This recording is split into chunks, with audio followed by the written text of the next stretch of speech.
کراچی کے علاقے بورڈ بیسن پر اپنے گارڈز کے ساتھ مل کر شہری پر تشدد کرنے کا معاملہ، ڈی آئی جی ساؤتھ نے شاہزین مری کی گرفتاری کے لیے آئی جی سندھ کو خط لکھ دیا۔ لکھا، شاہزین مری کی گرفتاری کے لیے بلوچستان حکومت سے رابطہ کیا جائے۔ شاہزین مری نے گارڈز کے ساتھ مل کر 19 فروری کو شہری پر تشدد کیا۔ واقعے کے بعد شاہزین مری بلوچستان فرار ہو گیا تھا۔ بلوچستان حکومت شاہزین مری کی گرفتاری کو یقینی بنائے۔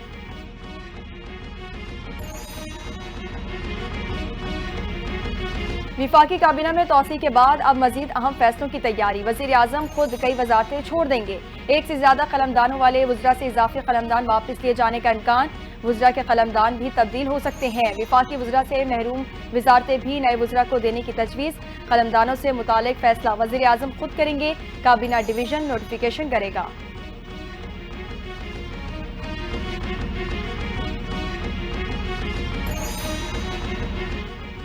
خیبر پختونخوا میں ایک سالہ کارکردگی، دیگر صوبائی حکومتوں پر سبقت لے گئی۔ ترجمان بیرسٹر سیف نے بڑا دعویٰ کر دیا۔ خیبر پختونخوا کی کارکردگی مریم نواز کی طرح محض تصویری نمائش تک محدود نہیں۔ خیبر پختونخوا حکومت نے مریم نواز کی 150 تصاویر کے مقابلے میں 625 ترقیاتی منصوبوں کی کارکردگی رپورٹ جاری کر دی ہے۔ مریم نواز صرف اخبارات میں اپنی تصاویر شائع کروانے کو کارکردگی سمجھتی ہیں۔ فارم 45 اور فارم 47 کے وزیر اعلیٰ میں یہی فرق ہوتا ہے۔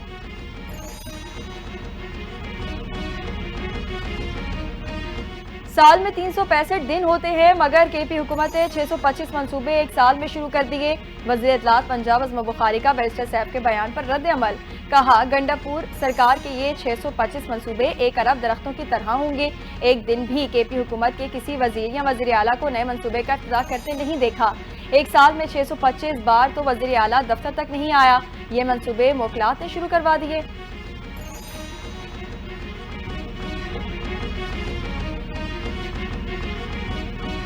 آئی ایم ایف وفد قرض کی شرائط پر عمل درآمد کا جائزہ لینے پاکستان پہنچ گیا۔ اسلام آباد پہنچنے پر سیکریٹری خزانہ کی سربراہی میں وفد کی آئی ایم ایف حکام سے ملاقات۔ پاکستان اور آئی ایم ایف کے درمیان مذاکرات 2 ہفتے تک جاری رہیں گے۔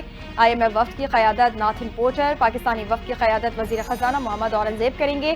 پاکستان $7 ارب قرض پروگرام کی شرائط پر عمل درآمد کی رپورٹ پیش کرے گا۔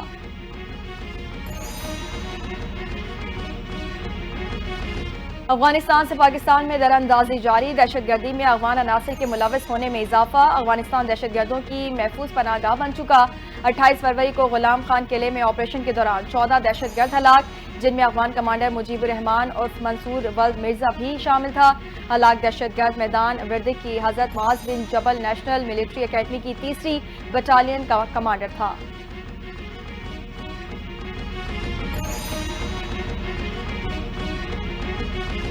سیکشن 94 کا اطلاق صرف ان افراد پر ہوگا جو آرمی ایکٹ کے تابع ہیں۔ سپریم کورٹ میں سویلنس کے ملٹری ٹرائل کے خلاف انٹرا کورٹ اپیل پر سماعت کے دوران جسٹس جمال مندوخیل کے ریمارکس۔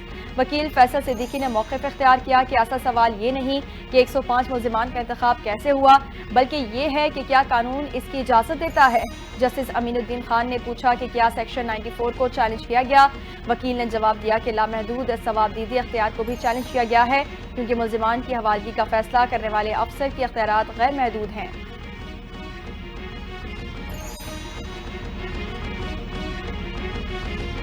بانی پی ٹی آئی سے پارٹی رہنماؤں کی ملاقات نہ کروانے کے خلاف درخواست پر اسلام آباد ہائی کورٹ نے فیصلہ محفوظ کر لیا۔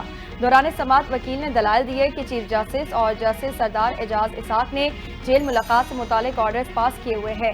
بانی پی ٹی آئی کی ملاقات کرانے سے متعلق احکامات پر عمل نہیں کیا جا رہا۔ جسٹس راجہ انعام امین مناس نے کہا، چلیں دیکھ لیتے ہیں، درخواست پر باضابطہ آرڈر جاری کروں گا۔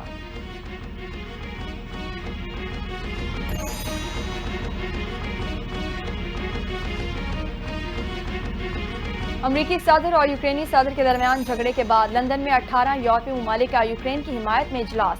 وائٹ ہاؤس میں کشیدگی کے بعد کی صورتحال پر تبادلہ خیال۔ اجلاس میں جنگ جاری رہنے تک یوکرین کی امداد جاری رکھنے کا اعلان۔ زیلنسکی نے کہا، یورپی سربراہ اجلاس کے بعد ہمیں یورپ کی مکمل حمایت حاصل ہے۔ یقین ہے امریکہ کے ساتھ ہمارے تعلقات جاری رہیں گے۔ امریکہ کے ساتھ معدنیات کے معاہدے کے لیے تیار ہیں۔